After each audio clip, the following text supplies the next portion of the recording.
No question, Dracula gave bats a not-so-good reputation as creatures that swoop through the night in search of unsuspecting humans to suck their blood. There's a lot of myths out there about bats. Tina Jackson is here to dispel all those myths. They're certainly good for us here in Colorado. Jackson works with Colorado Parks and Wildlife. She says this year, especially with all the spring rain and resulting insects, we need those bug-eating bats.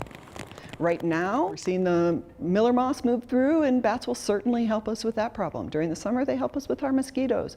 And for our agricultural community, they help with a lot of agricultural pests. But the rain is also making it tougher for bats to find their food. They come out at dusk and they feed during the night. So when we have these rainstorms in the evening, it can be hard for them to get out and feed. One of the biggest problems bats are facing right now is loss of habitat, the result of accelerated climate change. Here in Colorado, that could down the road mean less water for them to drink. The first thing we think about here in Colorado, we think about it a lot, is drought. But there are things we can all do to help the bats. One is to make sure they'll have water to drink in the future.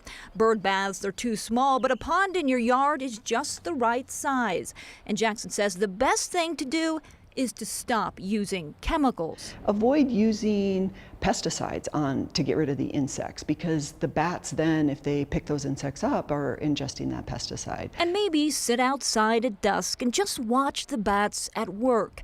Tiny, remarkable creatures that, as our climate changes, will find themselves battling much more than just a bad rap. Just learning about them is really the big first step, though. Keely Chalmers, 9 News.